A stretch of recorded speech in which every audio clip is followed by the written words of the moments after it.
The Kranvagn is a tier 10 Swedish auto-reloading heavy tank. Just like all auto-reloaders, it has extremely poor base damage per minute, but it has the advantage of being able to load singular shells up to 3. So if you only have 2 shells in your clip, unlike another auto-loader, a 57 heavy or an AIM X50B, you have the opportunity to shoot just those 2 shells and then reload a standard shell back into the gun like a normal single-shot vehicle. Auto-reloaders are extremely flexible because of never really having to reload an entire clip, but at the same time, you suffer massive amounts of damage per minute.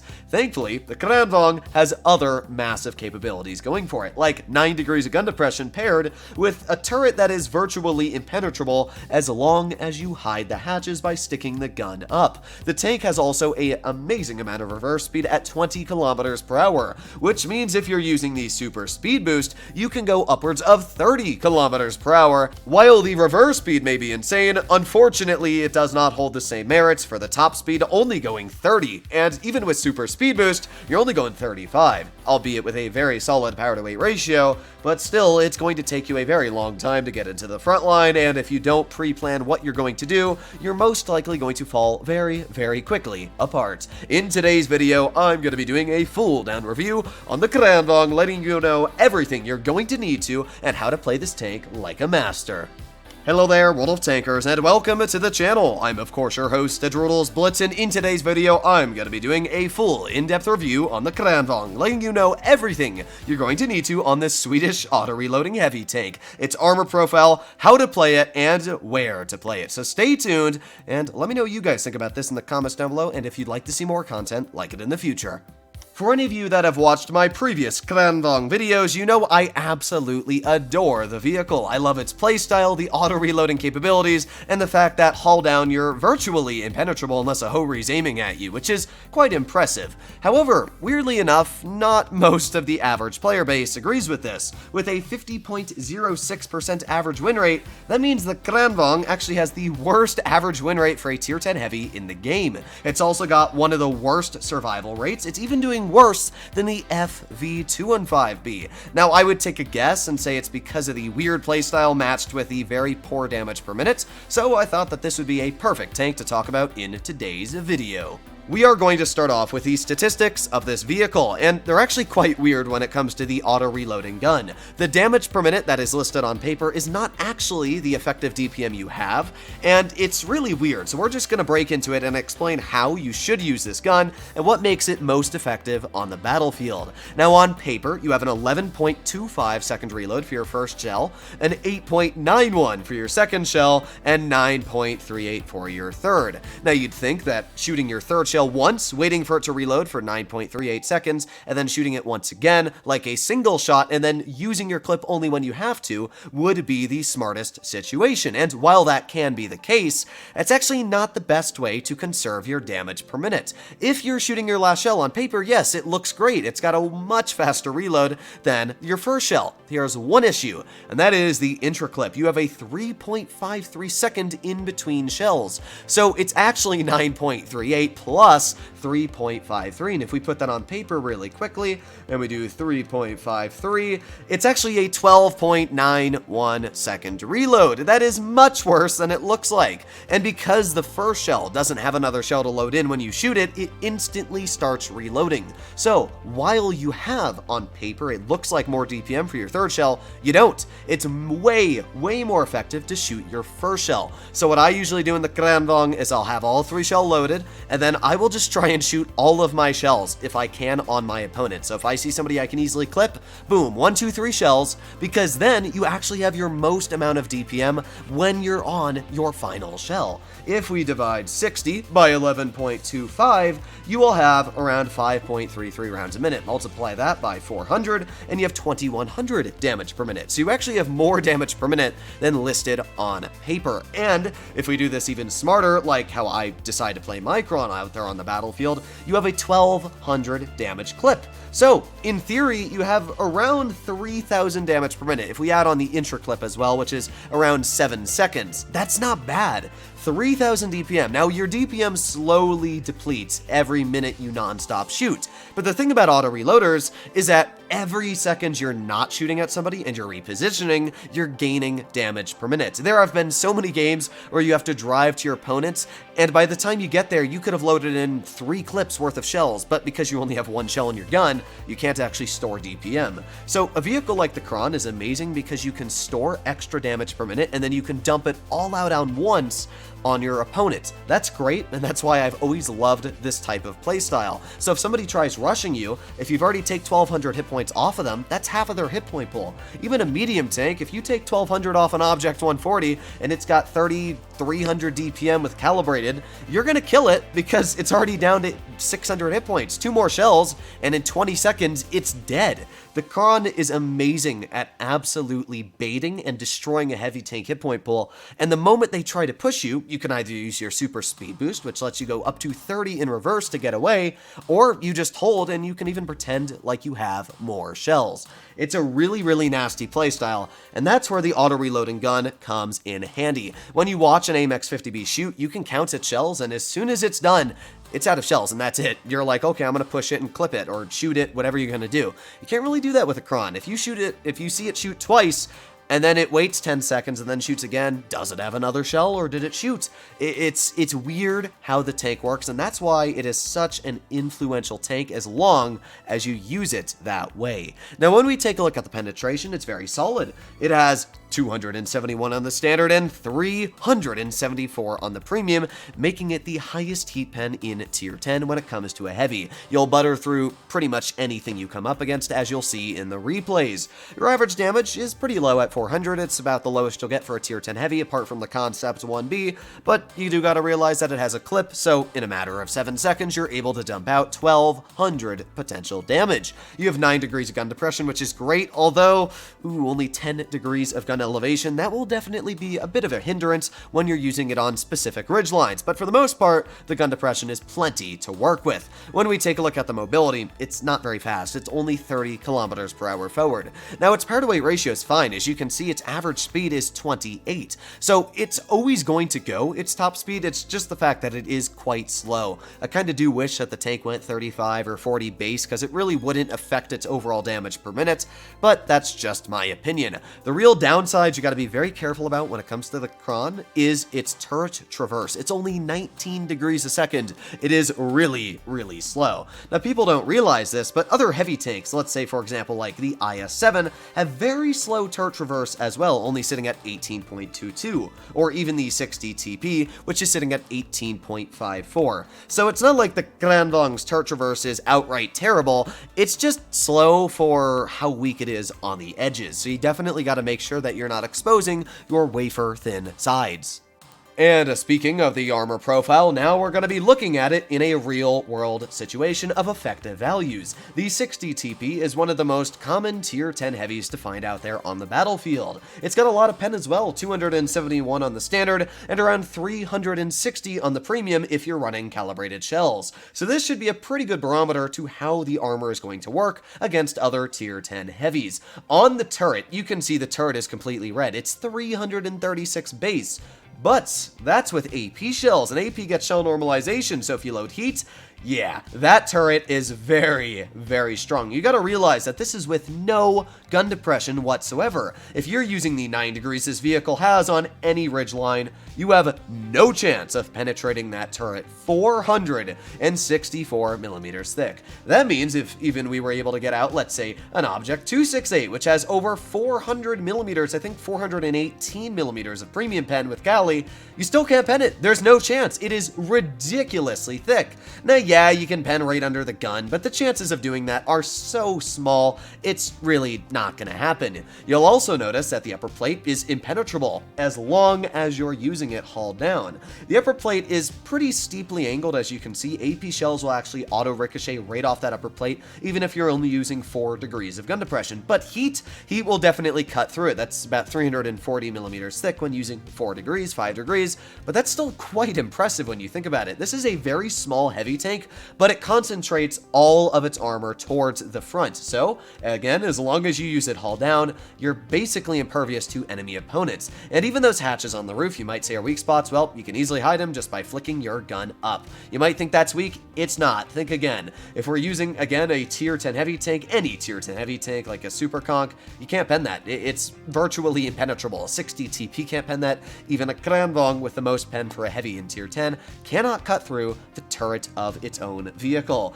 It's quite dumb on how strong the armor is. Now the sides, yeah, they're not great. The side of the turret is incredibly weak, only 114 even at this angle here, and the sides of the hull, yeah, only 80 millimeters thick, meaning that if you have a tier 10 tank destroyer like an Object 268, you can easily HE through the sides, but you gotta make sure you don't hit those tracks, because if you do, you're not going to penetrate. Now the lower half of the Kron is angled, meaning that, well, if you hit that, it's over 600 thick. Good luck penetrating that. And the Kron also is not actually too bad on its side armor. I've shot at it a lot of times here and here, and just not penetrated because it's actually quite thick on the sides. So you do gotta be careful. It can actually side scrape okay, especially because it doesn't really have any darting out angles or weak spots on the side. It's just one flat angle. And this little red spot here, you gotta be very careful of that.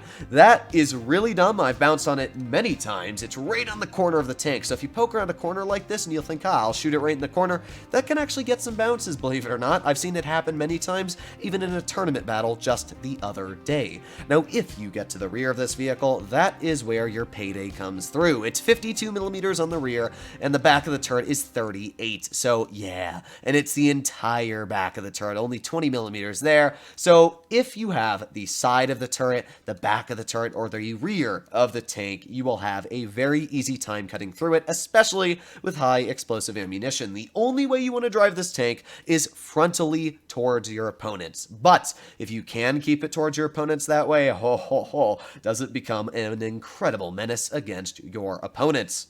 A lot of people try to pin on the fact that this tank is so unplayable because of its terrible damage per minute. But let's be real, you have 2,000 base damage per minute, and if you use that 2,000 damage per minute every minute possible, you would have 14,000 damage at the end of your game. Now, judging that the highest damage recorded games in Blitz are around 10 to 11,000, you have more than enough damage per minute in this vehicle to come out with some very high damage games. I think the highest I've been able to do is around 9,000 in this tank. So it's definitely not a struggle to get damage out in this vehicle. And just as proof, the two games I'm going to be using for today's video were played back to back, both dealing around 5,000 damage. So let's get into the replays and see just exactly how I play the Kron. Now, as we went over, it's got very good hull down capabilities. If you expose it on flat ground, the armor isn't great. In fact, it's really only strong on the turret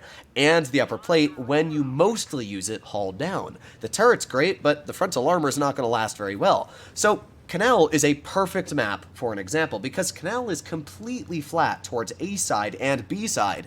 However, I'm not driving towards either part of those map. I'm going to go over to the D side, where is completely hilly terrain, and that way I can actually use my armor hull down and not worry about being penetrated by enemy opponents. I also have two teammates next to me, therefore I'm not putting myself in a position and situation to be rushed and just absolutely taken out because of my poor damage per minute. We've got a WZ121 and as well a Vickers Light already spotted, and they also have a T54. If I'm going to be honest, Wargaming just gave our team a losing situation in this game. We had two tier 9 mediums, a Vickers CR, which is sort of a medium, and the M46 Patton, and they get a 121, a Vickers Light, and a T54. I mean, if I didn't go this way, there was no chance of our mediums actually winning this, so I'm very glad that I did make the decision to go this way. Now you can see that fantastic heat penetration absolutely buttering through that WZ121's turret. We've been able to take 700 hit points off already, and we've received 0 damage in return. The thing about the Kron is that if you can shoot your opponents without having the opportunity for them to shoot you back, I mean, think about it. I'm just sitting here comfortably knowing that I cannot be penned in this position. Can you name a lot of heavy tanks that can actually do that? There's another shell into the 121. Now we've taken 1,053 off, and there's a shell into the Vickers. And by the way, we still have another shell in the barrel. That's already 1,500 damage we were able to get out, and you'll notice I'm not dry firing my gun. I am completely confusing this Vickers Light. I'm waiting until I have a second shell. That way I can shoot it, and easy. Now this Vickers might think I'm out of shells. Boom, drives out, easy. HE into the side of his vehicle for 591 hit points. I mean, that is how you trick your opponents with a Kron, is you act like you're out of ammo, and then bam, you actually have another shell because you're an auto reloader. Unfortunately, we got tapped, I think just on the edge of my upper plate there by that Jagdpanzer, but you'll notice I'm playing this smart. I'm not dumping my clip, and I'm going to pause it really quick and talk about why I'm doing this. As I went over before, you have the most damage per minute if you shoot your entire clip and use it as a single shot, but the holding potential is way more important than your damage potential. If I sat here and I shot that Yag with all of my shells, he is going to non-stop push me alongside the Vickers and probably the WZ until I die. However, if I don't let them know how many shells I have in my gun and I pretend like I have more than I really do, then I can really start to work against my enemy opponents. So this Yag doesn't want to push on me because it doesn't know how many shells I have. So instead it's just going to aim at me, and there's one shell into the Yag. I angle up my hatches, and that's a heat shell, one of the highest penetration heat shells in tier 10, and we are easily able to bounce it. And now, because I know I'm faster than the Yag, especially if I use my 6K and get my super speed boost, look at the reverse speed on this thing. It's actually insane. We're already sitting at 3,400 damage dealt this battle, but I'm going to get an easy shot into that Yag and use my ridiculous reverse speed again, back in the cover, and this is where I'm now able to use my single shot DPM. I know the Yag fired, so I easily out reload him, get another shell right into his lower plate. Easy. We're already up to 4,200 damage. And again, because my teammates aren't all over here, we're going to get another shell into this Yag, hopefully connecting right into his tank. Easy heat shell. There you go, a match roll as well for 425. This game was 4,655 damage. And that was an incredibly quick game as well, only lasted about 3 minutes, and that's just how much damage I was able to pick up in 3 minutes. It's all down to how you use the gun. If you work it against your opponents, purposely baiting them into thinking you're out of shells when you're not, then you can do insane damage numbers like this. I was able to pen all of my shells, basically, and block 2,200 damage. That's pretty good when you think about it. Now, a lot of people try to say that the nerf really ruined the Kron, but let's be real. Its turret traverse, yes, it did get hit really hard, and in certain situations, it has been felt, but in most honesty, that battle, you noticed, I specifically kept my opponents in a very narrow line in front of me. They weren't getting around me because I had a Vickers CR and as well an M46 patented next to me. So if I got rushed, I had cover, and I even had tank destroyers and heavies behind me that probably could have supported me. So that's the good news, and that's how you want to play a Kron, is first of all, make sure you have teammates around you. And as long as you have teammates around you, and you put yourself in a situation where people really can't shoot you in the side of the turret, then you're pretty much completely fine.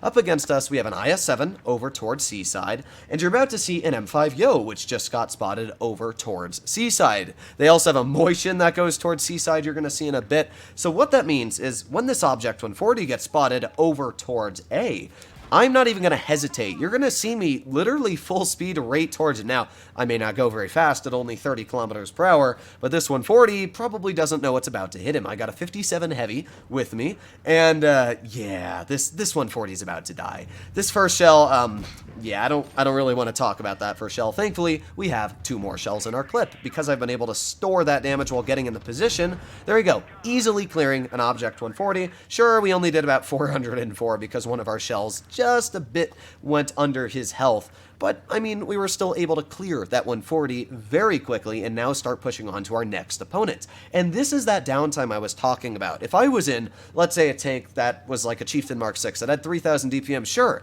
you have 3,000 damage per minute, but I'm not shooting right now. If I was in a Mark 6, I wouldn't be shooting right now either. So because of that, I've been able to load all 3 shells back into my gun, and now I have that potential of 1,200 damage in a matter of 7 seconds once again. 7 seconds is how long it takes an entire reload on a Chieftain Mark 6, so it is still pretty impressive what the Kron can do. I guess that shell on the cupola of the Moishin kind of made up for my previous shell that didn't really hit that 140 in the side, and with that we're sitting at 731 damage. Now you might think that this battle I would struggle a little bit more to get damage out because all of their team is in the town, a hull down situation, but I'm not going to let that stop me. First of all, we're going to poke this C-75 and get one easy shell right into his lower plate. We're going to try another, but oh, just misses by a teeny hair. The Kranvagn gun is, I would say, good on its accuracy, but not amazing. It's similar to an IS-4 on the aspect that if you aim in your shells, for the most part, they will go where you aim. But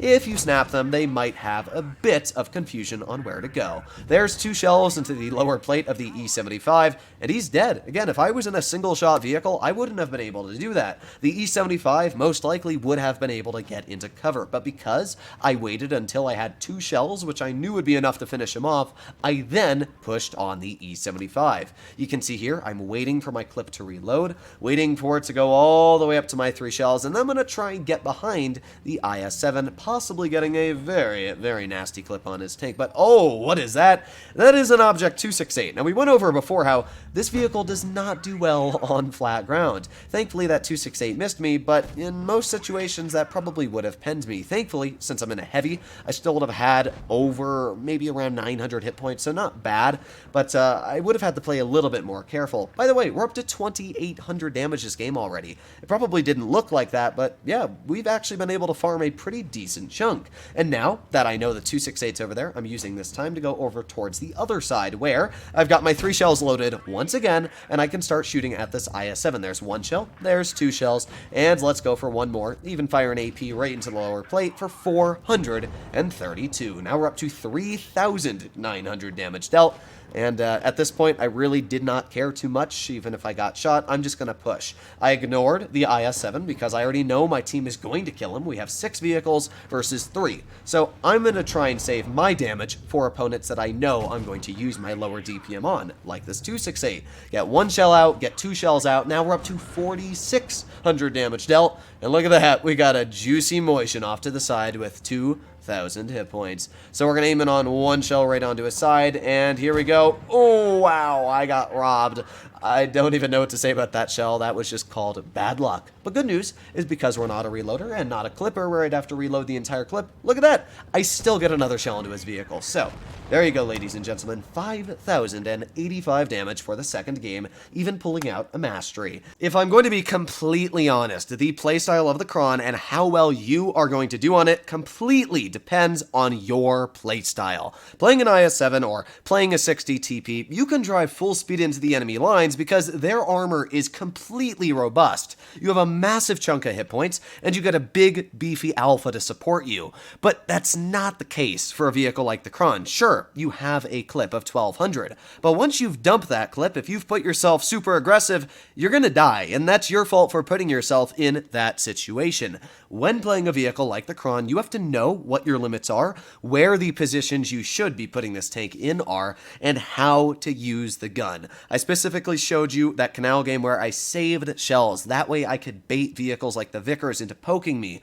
and then I could easily get shells in, and then punishing them for poking again. That is what you have to do with a vehicle like this, and that all depends on how you use the gun. If you become too greedy, and you dump all of your shells, and then your opponents know you've done that and they push you, then there's no one else to blame but yourself. Let me know what you guys think about the Kranvagn in the comments down below. What I can tell you is that it is a very, very strong tank, and as long as you understand how to use it, you should be doing very, very well in it on win rate and even average damage. But hopefully you enjoyed today's full in-depth review, and if you'd like to see more like it on other tanks, let me know in the comments what tank you would like to see next. But other than that, I'll be seeing you in the next one. Bye-bye.